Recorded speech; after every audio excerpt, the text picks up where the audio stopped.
मिर्जापुर में आई है, लिख कर के पाती सभी को पठाए।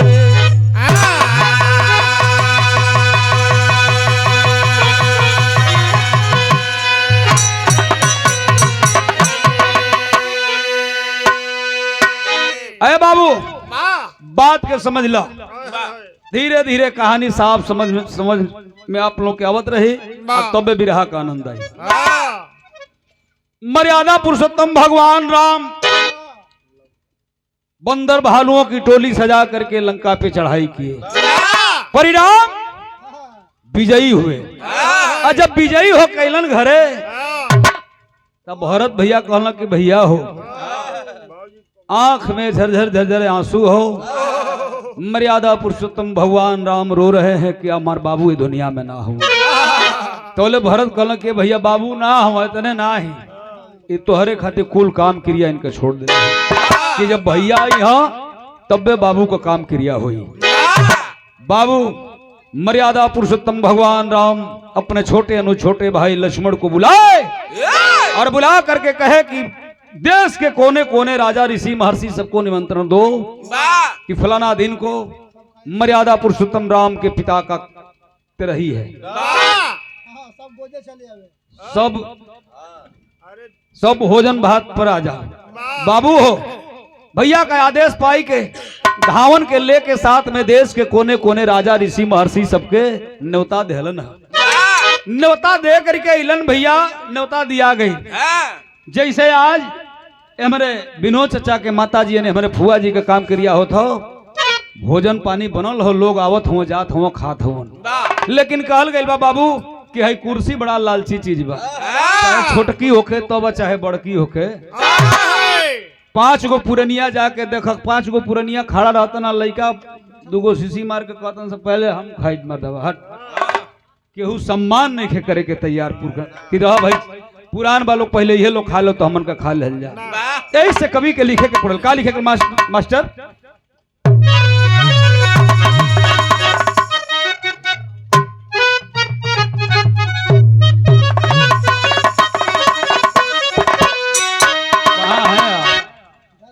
किधर हैं?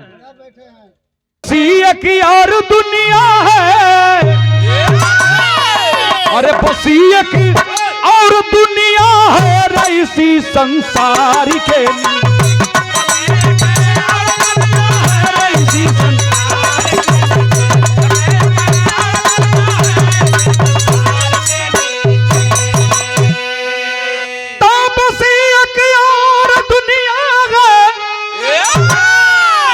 इसी संसार के नीचे, इसी संसार के नीचे तो पड़ गया, और पड़ गया सखियों का झूला रे कदम के डाल के नीचे।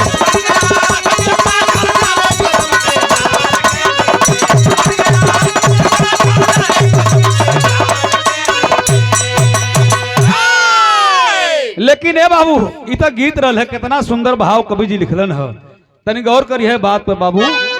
आप लोग बियाह शादी तेरही में जात हो लो, लेकिन होता का भाव है कि अरे जहां सम्मान की कुर्सी, अरे जहां सम्मान की कुर्सी रे वही अपमान होता है।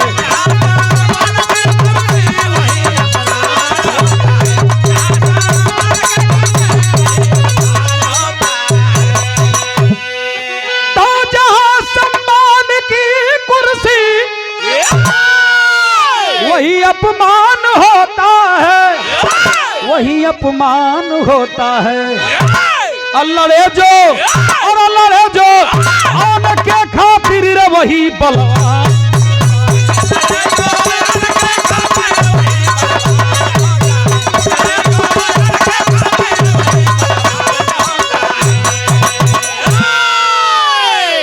लड़े जो आन के खातिर वही बलवान होता है। ए जैसे हमारे बिरहा का कहानी शुरू हो गई, कैसे मास्टर आवा।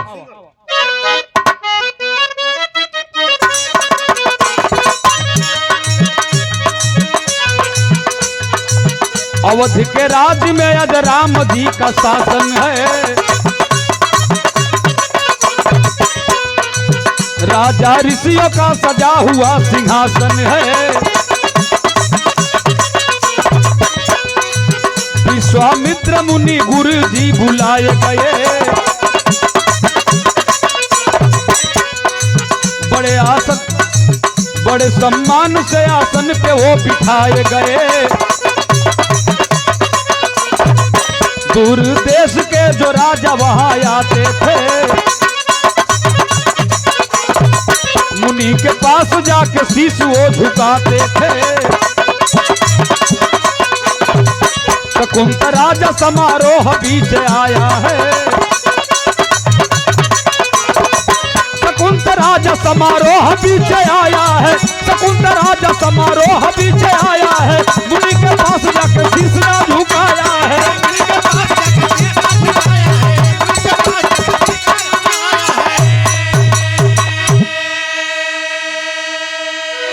ए बाबू, आज वही अयोध्या में जे लोग जात हो भोजन पानी करत हो, एक तरफ माता जानकी बैठी हैं, एक तरफ उनके गुरु विश्वामित्र मुनि बैठे हैं, एक तरफ मर्यादा पुरुषोत्तम राम बैठे हैं। जे लोग जाओ सब लोग प्रणाम सलाम होके बंदगी होके, आज जब बंदगी हो जाता लोग भोजन पानी ला। धीरे धीरे समय बीतत हो, लेकिन वही महफिल में बाबू एक राजा गए, जो राजा का नाम रहल शकुंत। अफरा तफरी में पता नहीं कुछ ले ले रहे कि का के ले रहे, भुला गए। केहू को प्रणाम सलाम ना कैलस, सीधा डायरेक्ट जाके भोजन को लेलस। सुबह का समय भइल, मर्यादा पुरुषोत्तम राम कहलन कि भैया चलो लोग आप लोगन के दान दक्षिणा दे के हम विदा करें। सबका विदाई करे लगलन। भगवान विदाई करके जब अपने अयोध्या में अपने हवेली में कदम रखलन हो, कहला यार ये हमारे गुरु जी का चेहरवा काहे धूमिल हो, काहे मुड़िया लटकौले हुआ। जाके पास खड़ा भइलन, आंख लाल लाल बा, आमने सामने दोनों लोग देखत हो। एक टक बात का हो तोले बाबू केहू से केहू बोलत नहीं थे। मर्यादा पुरुषोत्तम भगवान राम सवाल कह दिलन अपने विश्वामित्र मुनि से। का कहलन मास्टर?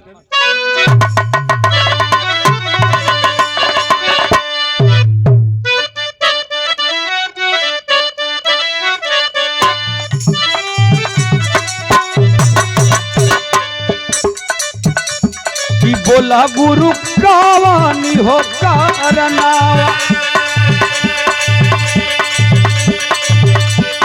बोला गुरु कावानी हो कारनावा, घूमिया मनवा कैला हो रहा।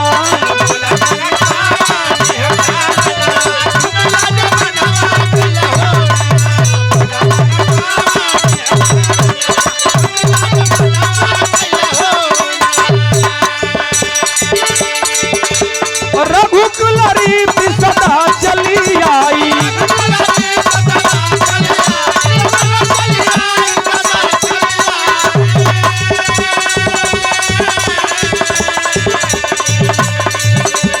प्राण जाई पर बचन न जाई।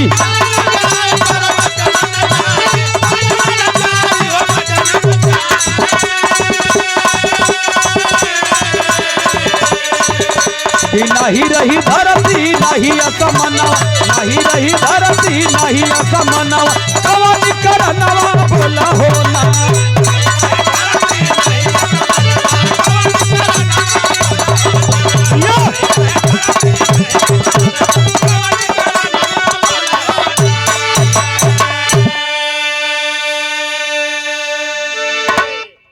सितिया में खड़ा हो लोग हनिया तन जगह है, आ जाइए लोग इधर इधर आ जाओ। हाँ मौसम खराब बात है, सर्दी उर्दी लगी दिक्कत हो जाए। कहो गुरु अरे कवन गलती हो गई ले प्रभु, काहे चेहरा गिरौले हो। रघुकुल रीति सदा चली आई, प्राण जाई पर वचन न जाई। धरती आसमान हिला देब हम, कहल के इतना उजिया मत है राम। बताओ तने कि काहे हमार चेहरा धूमिल बा, बतौलो न का।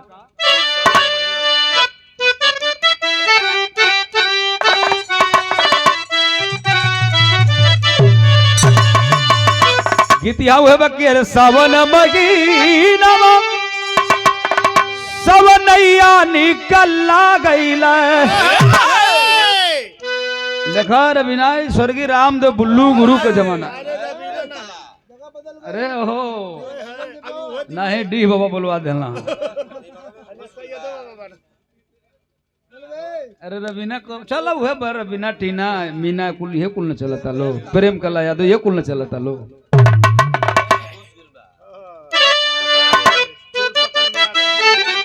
स्वर्गीय रामदेव गुरु बुल्लू के जवानी के आलम के गीत रहल कैसे मास्टर कि सावन महीना और सावन कल्ला गैला साला तिल गलवा के गोरैया निकल्ला गैला रस रस झूलाली झूला लवा राधा कोधा मन मोहे।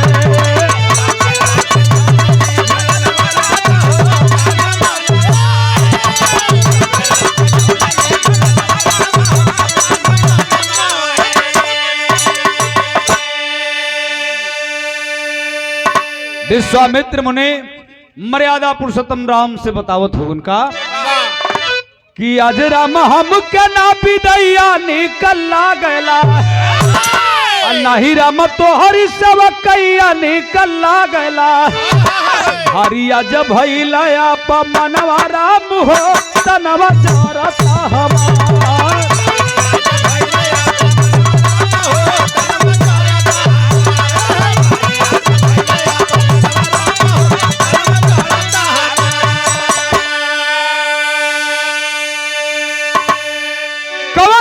हो गई तो कहला कि सुना कि राजा शकुंत नाही कैला नमस्कारिया तुम्हारे दरबार में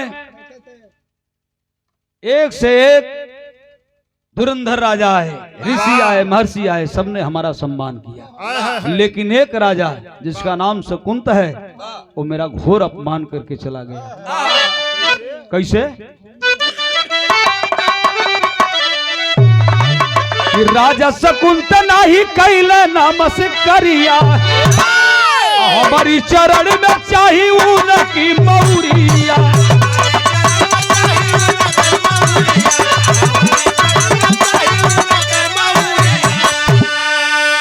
तत्काल डूबे पावे नाही दिनवा राम हो तनवा जरता हमार। कल सूर्यास्त होखला से पहले बचंद राम क्यों राजा का मस्तक हमारे चरण में काट के दे देबो। कहला कि बस इतने खाती उजियाल हैं बाय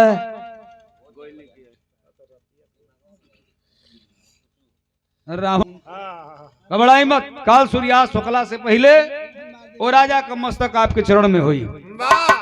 बचन दहलन बाबू लेकिन बगलिया में नारद जी खड़ा हुआ सुनत रहना। तो यह लोग कहेला पुरनिया दादा लोग कहेला कि जहिया नारद कुछ न पावे तो हड्डी फेंक दो कुकुर भेड़ा में 100 रुपये से न उतरे। नारद जी गईलन सीधा वहां से भागत हो भागत गईलन कहा वही राजा शकुंत के पास। कहला कि का हल हे बाबू राजा शकुंत। कहला अरे मुनिवर प्रणाम प्रणाम प्रणाम।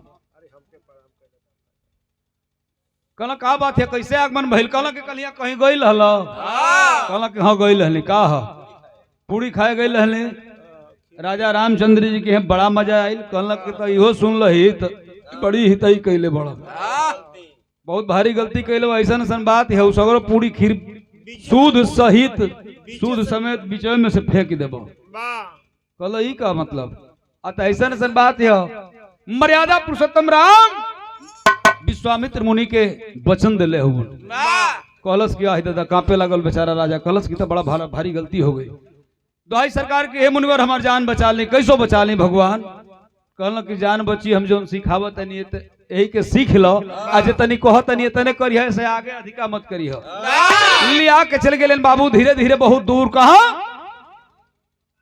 बहुत बड़ गुफा बा और वही गुफा में हनुमान जी का माई अंजनी जी तपस्या करत रही। नारद जी जाके झाड़ी में लुका गए। राजा जाके वजह कहता कि त्राहिमाम त्राहिमाम त्राहिमाम आवाज कान में गईल बचाओ बचाओ। अंजनी माता के कान में आवाज गईल बाहर निकल के ली कहली के रे वेशभूषा से तो ये राजा मालूम पड़ता है। कहला बाबू कैसे आगमन बा का बात है कैसे ही लह। कहला कि देखो माही तू धर्म को हमर माई हो, हमार जान बड़ा खतरा में बा। हम चारों ओर एलिम लगा ले बन, लेकिन पता चलल कि अगर तू चाहबू तो ये दुनिया में हम जियब, ना चाहबू तो ना जियब। ना जियब। कहले कि हैं हम तोर जान हमारी मुट्ठी में, ए बाबू हमारी करे लायक हो तो कह दे। कहल कि एकदम करे लायक है, खाली तू वचन दे देना। कहली कि अच्छा चल भाई वचन देते हैं, जब हमारी करे लायक हो तो केहू कहली क्या काहे के मरी, वचन तो दे दे। कहली कि तो कहल कि अब तो हसे काम नहीं के फरियावे के। देखा ये भिड़ावल काम नारद जी के। कहल कि अपने बचवा हनुमान जी के बुला लो तो हमार काम फरिया जी। कहली अंजनी माता के रे बाबू सुनो, हनुमान के पैदा कैली ठीक, हमारे संगे रहला, कुछ दिन रहला, गुरुकुल गईलन। गुरुकुल के बाद पता नहीं कौनी जंगल झाड़ में कहाँ हुई है कहाँ ना, कोनो भेंट दीदार नहीं खे।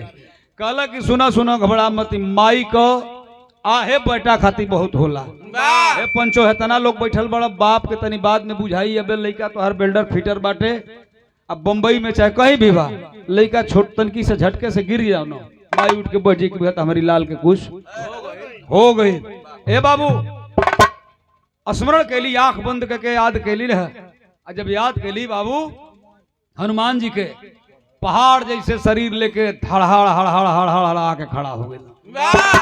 कहल कि माता भैया होनी हल्ला ना होके, थोड़ा दूरी बना करके मौज लेते रहिए।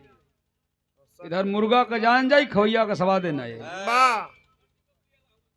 क्या बात है।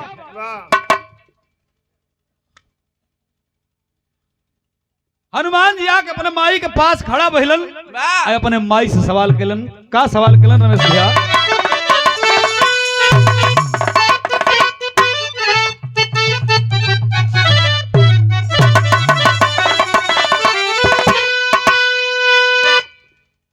अरे काहे बलवलू, ओ काहे बलवलू हमारी जननी हमके काहे बोलवलू।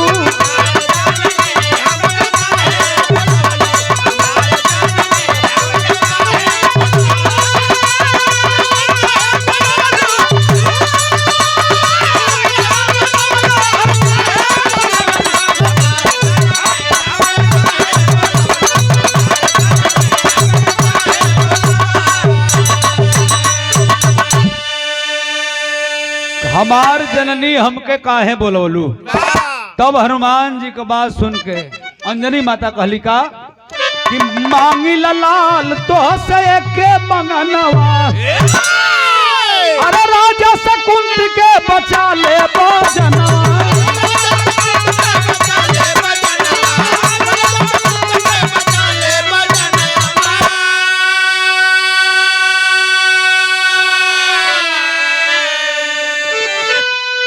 कहल कि ए बाबू है राजा है के हम वचन दे दिले हैं, एके कोनो राजा मारे कहले बा बेटा हमर लाल हमर हनुमान एकर जान बचा लो।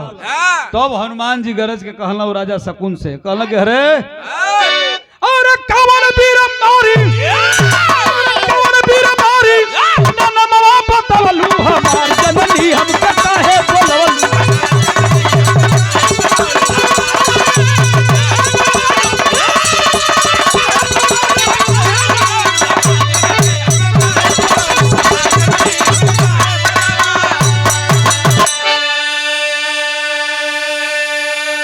कवन वीर मारी न नमवा बतवलू हमार जननी हमके काहे बोलवलू। कहले किया है दादा, तो हमहू ना पूछली हम कि के मारे कहले बा।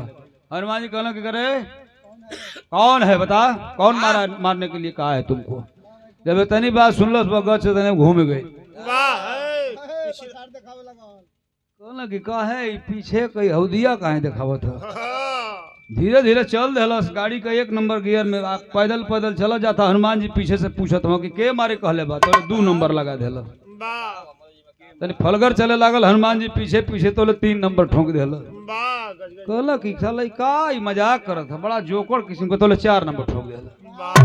पूरा टाप लेके भागे लागल। हनुमान जी पीछे पीछे से हटले, हमारा राजा शकुन भागत। कहला दौरा दौरा जब हाफे लगल कहला कि त साला ड्रामा क देला समझते त कहला कि हित रुक जाने त गदा चला के मार दी के बिहने के काम खत्म हो जुए तू खत्म हो जीबो। बाप रे बाप। हनुमान जी धीरे धीरे वो पहाड़ी की टीला पर जब हनुमान जी के चढ़ा लेके इल राजा सकून कलश के आवो बताओ थे कि के हमके मारे कहले बा लो है बचनवा अपनी माई का पूरा करी है भइल का मास्टर बिरहा के शैली में।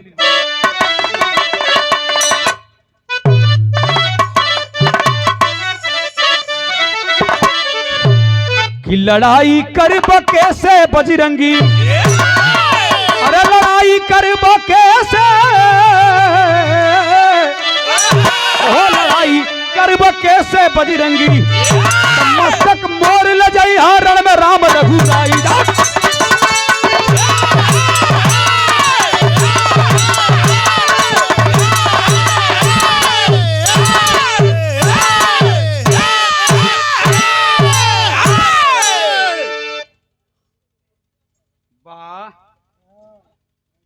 अरे इतना तो हरी में जोर तो तोहरे बाबू में कितना जोर हुई हो दादा।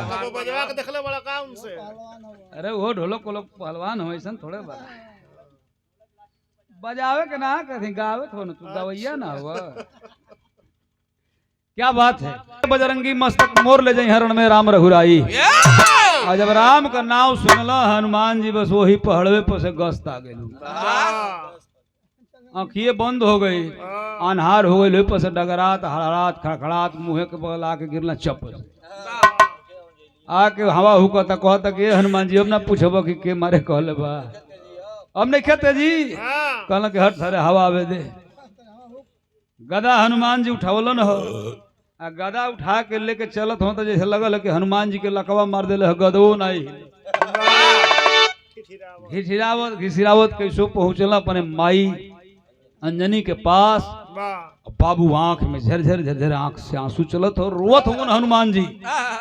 और जब रोवत होवन तो ये बाबू माता अंजनी कहली कि रे बाबू 4 नंबर गियर से गईला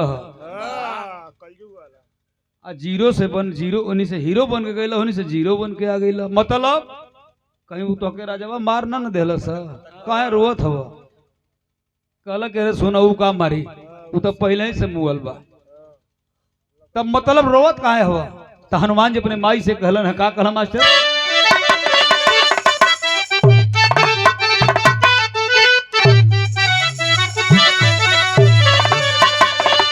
कि अरे कहते कबतिया हटेली मारी छतिया हो अरे ऐसन विपतिया गिरवलुए जननी अखिया में पनिया बा एक कवर माई के बचनिया बा रखिया में 16 दह कवलुए जननी। कहली अंजनी माता की देखा ए हनुमान ढेर पहेली मत बुझावो साफ साफ बतावो भइल का कल कर राम रघुराई काल और वही रण में चढ़ाई करी है उन्हीं से लोहा वाला गवालू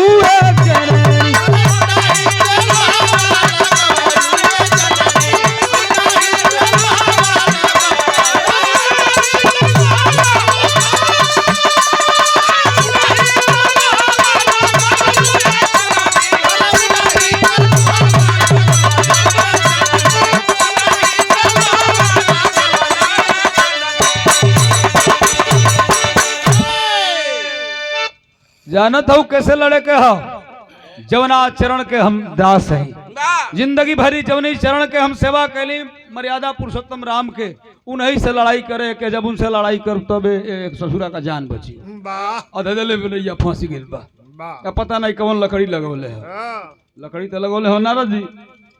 अंजनी माता काली के बेटा सुनो अपन वचन वापस कर लेते तू जा तो भागल वहां से निकलन है झाड़ी में से नारद जी आ दौड़ के जाके कहला कि अरे मर्दवा हनुमान जी हाँ कबो कबो तू अपना के बुझी ना पावल कि तू केतना में हव लगला में पानी कहला कि मैंने केतना में हई कहला कि सुनो बताई तू ही ना हवो को सौ जोजन से उड़ के जाके लंका के फूंक ताप के चले ला एगो मर्यादा पुरुषोत्तम राम अपने गुरु के वचन देहलन तो वो अपन वचन निभावत हुवन आ जवना माई के तन से पैदा भइल है मर्दवा हनुमान जी वो माई का वचन अगर विफल हो जाई तो दुनिया में तो केहू दूगो अगरबत्तियों ना दिखाई कहला कि हो बात तो सही है बात धीरे धीरे पानी पर चढ़ गए हनुमान जी कहला कि चल अब जौन होई तो देखल जाए गैलन वही लड़ाई के मैदान में अपने पोछी के कोठिला बनौलो आ कोठिला बना करके आ वही में राजा शकुंत के बैठा दिल कोठिलवा पर कहला कि बड़का विशाल शरीर कर ले आ कहला कि जैसे हिली मत यही मौसियो कोठिलवे में रह आ तनिको झांक झूक कैल इधर उधर तो दोनों भाई बहुत खतरनाक हमें कहू तीर बाव ना जाइए दतवा खरकोचत लेके निकल जाए तो ओकर दोस्त तू समझिए कलश के कतई दो है सरकार के हम ताक ना सकिला हम आंख मूले रह आप देखल कर इधर लड़ाई के मैदान में पहुंचलन है के मर्यादा पुरुषोत्तम राम अपन टोली सजा के कुछ दूर गइलन तो जंगलवा के पहले ही लक्ष्मण जी रथवा भैया के रोक लेला कहला करे मर्दवा तू भैया ये कुल कीड़ा मकोड़ा मारे जीवा हवे लक्ष्मण तोहार भाई जी तोरे मर्दवा खाली गइली की अइली जाके राजा शकुंत को मुड़ी लेके हमके और टाइम ना लगी तो बाबू जब पहुंचलन है लक्ष्मण जी देखला हनुमान जी के कहला कि हनुमान जी साइड हटा भेजो राजा के इधर टाइम बहुत कम बा कहला कि कम होके चाहे बेसी बाबू ई जाई होई मतलब कहला कि जीवन करे के होके हमारी संगे कहला बाकी जाई होई ना जोले हम हनुमान जोले जी तो लेकर बाल ना बाका के कह सकेला कहला कि मर्दवा ई बात तू कह रहला तो के हम जानत नहीं कि तू कितना बलशाली हवा कितना हो हनुमान जी कहला कि कितना कहला कि आवत रहला पहाड़ लेके हमार भरत ऐसा भाई सीकी का बाण बना के मार दिला भक्त ने धरती पर चले कहला कि तो तू कम बोला ना लेके आई लती संजीवनिया ना तो तू दतवा चियार को जा सुतले रहला है ना तोहरो कहानी खत्म रहे द इंडे पर है धीरे धीरे बात पानी पर चढ़ गई और जब बात पानी पर चढ़ल बाबू तो हमारे बिरहा का आखिरी गीत लगल और वीर रस का भाव बा आओ मास्टर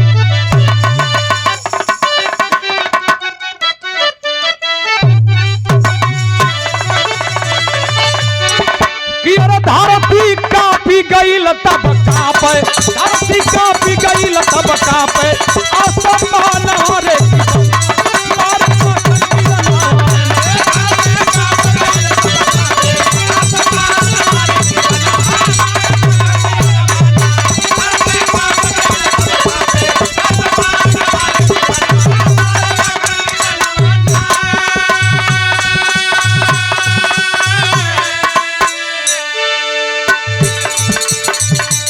सन सन छूट बार तबा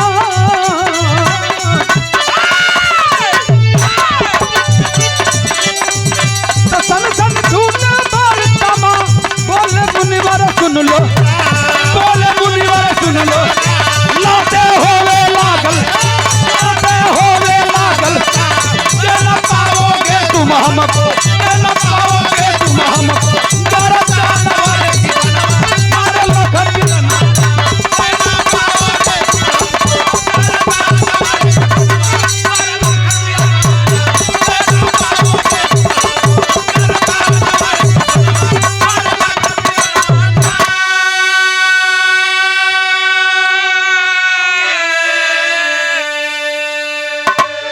दे ना पाओगे तुम हमको गर्दनवा हो कि बनवा मारे लखन बिरनवा ना जितना बाण एक से एक शक्ति वाला बाण छूटत हो हनुमान जी के मारत हम हानि हन के बाण लक्ष्मण जी हनुमान जी बस इतने कहा कि जय श्री राम और जब जय श्री राम कहा तो राम नाम को कवच उनके सीनवा के समनवा बन जा और वही जैसे लक्ष्मण जी का सगरो बणवा वापस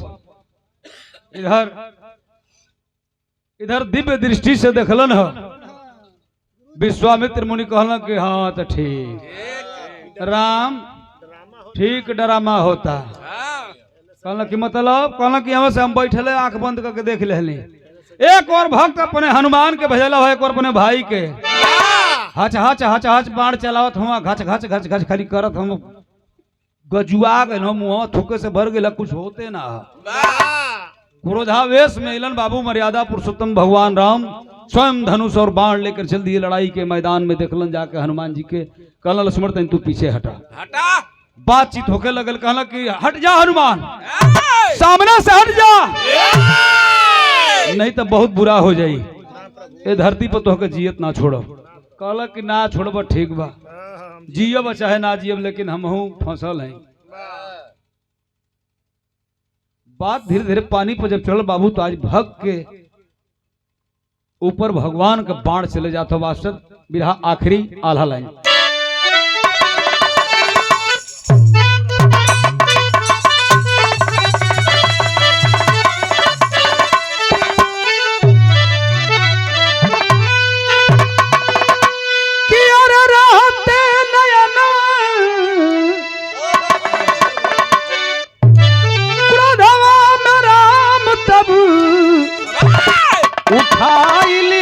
बनवा अरे बनवा के मारत मारत भइले परेशान।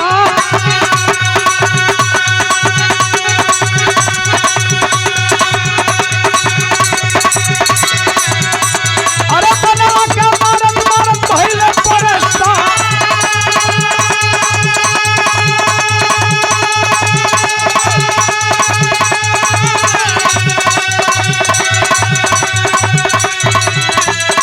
गुरुवर के दिल बनी हमहू बचनिया,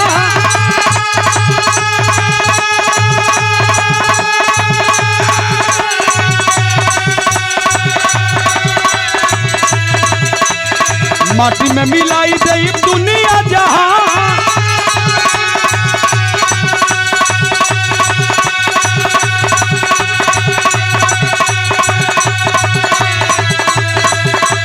हट जा समानवा से रणवाय बनवा से,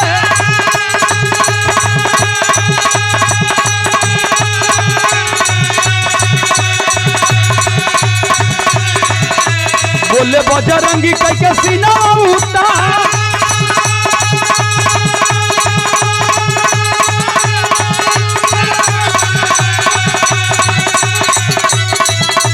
हमहू त दिल बनी माई के बचनिया,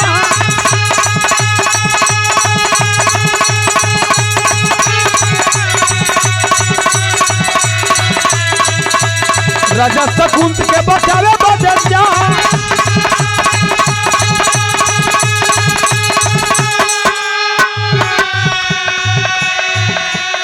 हनुमान जी कहलन के प्रभु अगर तू वचनबद्ध हवा तो हमहू अपनी माई के वचन देले है, हटब ना। कहल कि ना हटब तो सुन ले हनुमान, लंका का लड़ाई लड़ ली, एक से एक शक्ति वाला बाण छोड़ ली, एगो बाण छोड़े का नौबत ना है। तमाम बाण मारत जात हुवन, राम जी कामयाबी ना मिलत है, खाली हुए राम नाम। बस हनुमान जी कहा कि राम नाम, जय श्री राम। इन्हों को बाण सगरो लौटत जाता। कहला कि अब एगो शक्ति वाला बाण मारो, अजौना के लोग कहेला राम बाण। वह हनुमान पहले बार बाबू अपने भक्त पर चलौले रहलन, मर्यादा पुरुषोत्तम राम। भइल का राम बाण छोड़ चलतानी बजरंगी,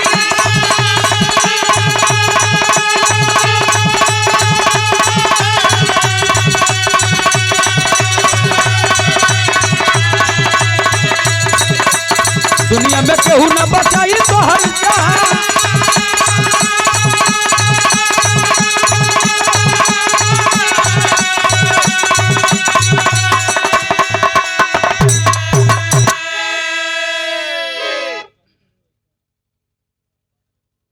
और पूर्व बीडीसी सदस्य हमारे चाचा श्री परायण यादव जी के कर कमलों द्वारा यह 200 रुपए का पुरस्कार सम्मानित किया गया। चरणों में कोट कोट प्रणाम, सब बहन के प्रणाम बा। और यह 50 रुपए का पुरस्कार सम्मानित करते हैं इस साउंड के माहिर और बिंजू मास्टर, सब कुछ इनको कला जिनके पास है, हमारे संजीत बाबू, रेडियो साउंड भेमपुरा नंबर 1 बागी बलिया। ये हमारे बहने की ओर से जब बहने के देवे करता है इतना बड़ लिस्ट का को देला देख लो मैं का बा। आदरणीय अरविंद यादव, सचिन यादव, सत्यम यादव, ग्राम पोस्ट रूपवार, भगवानपुर, जिला बलिया, बागी बलिया। अरविंद यादव MA BEd पूर्वांचल विश्वविद्यालय वाह आपके द्वारा सम्मानित किया गया। शुभ आशीर्वाद मुन्ना को, सब बहन के प्रणाम।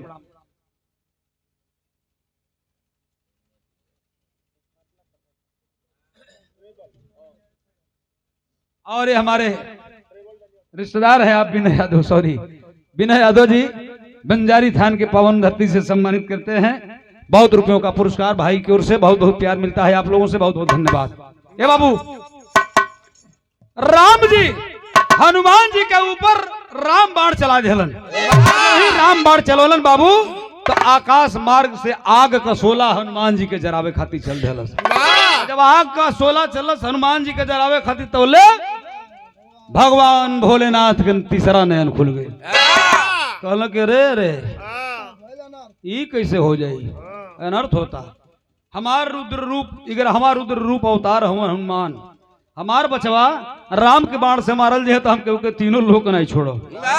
तुरंत बाबू गंगा जी के आदेश दहलन, जटा से इतना आकाश मार्ग में पानी के बरसात होके लगल, इतना पानी गिरे लगल बाबू मूसलाधार जौना के कहल जाला।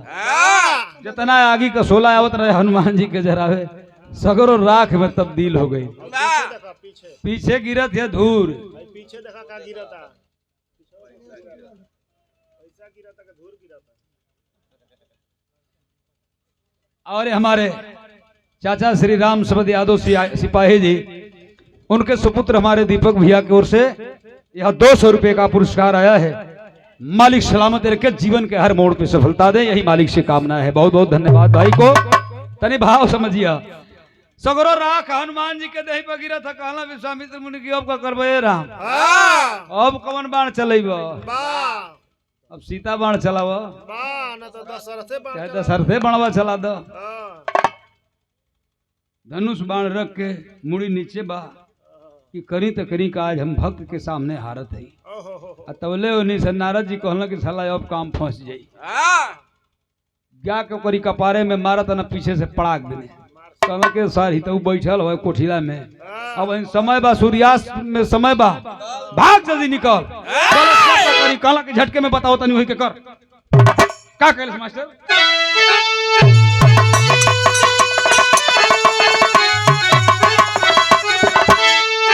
नारद बोलन तो कुंत से बचलिया मितऊ, जल्दी भागा वही मुनि के शरणिया मितऊ।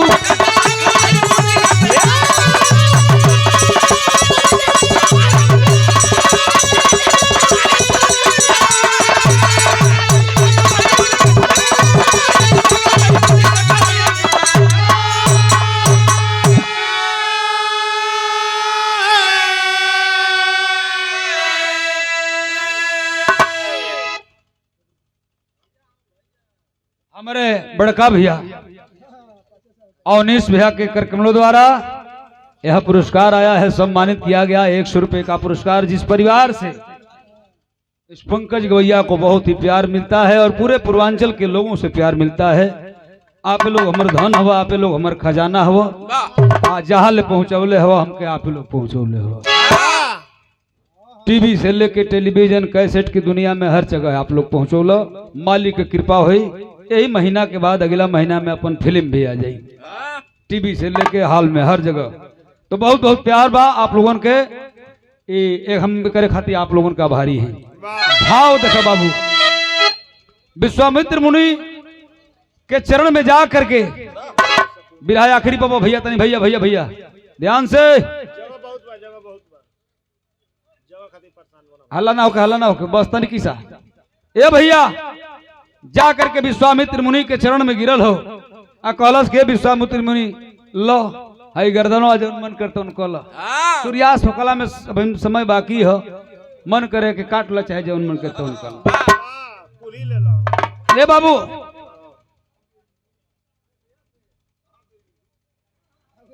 हाँ 50 जगह दे दो है नहीं ए बाबू वो संजोग विश्वामित्र मुनि कहलन कि सुनो राजा, कहीं भी जाओ, किसी के कार्यक्रम में जाओ, वाह अपने से बड़ों का आदर करो, सम्मान करो। ऋषि महर्षि कहू को गर्दन और मुड़ी टंगरी ना लेके खा ला। तुम्हारे अंदर घमंड था, उस घमंड को तोड़ना मुझे मेरे लिए जरूरी था। हमारा काम भी हो गए, तोहरो काम हो गए, लेकिन बाप रे बाप, यानी राम जी का हालत खराब है। खाली चौला था ना एजा से और ये ठकुरही के पावन धरती से हमारे बड़का भैया अरविंद भैया के करकमलों द्वारा ये सम्मानित किया गया 50 रुपए का पुरस्कार। बहुत बहुत धन्यवाद।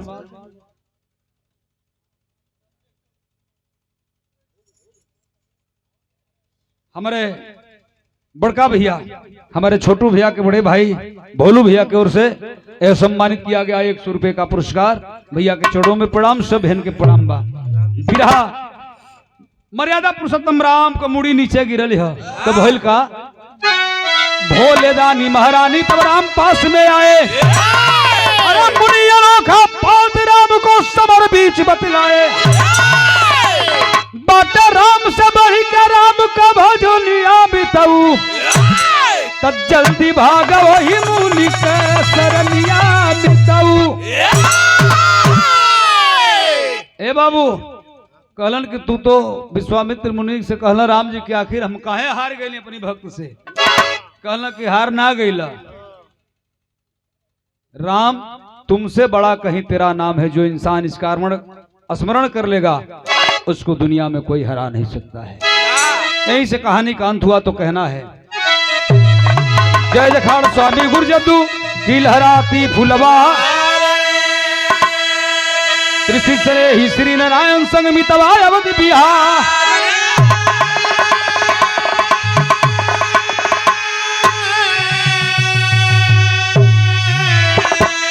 अरे लड़ाई करबो कैसे बजरंगी, अरे लड़ाई करबो कैसे बजरंगी, तो पंकज राम शीस से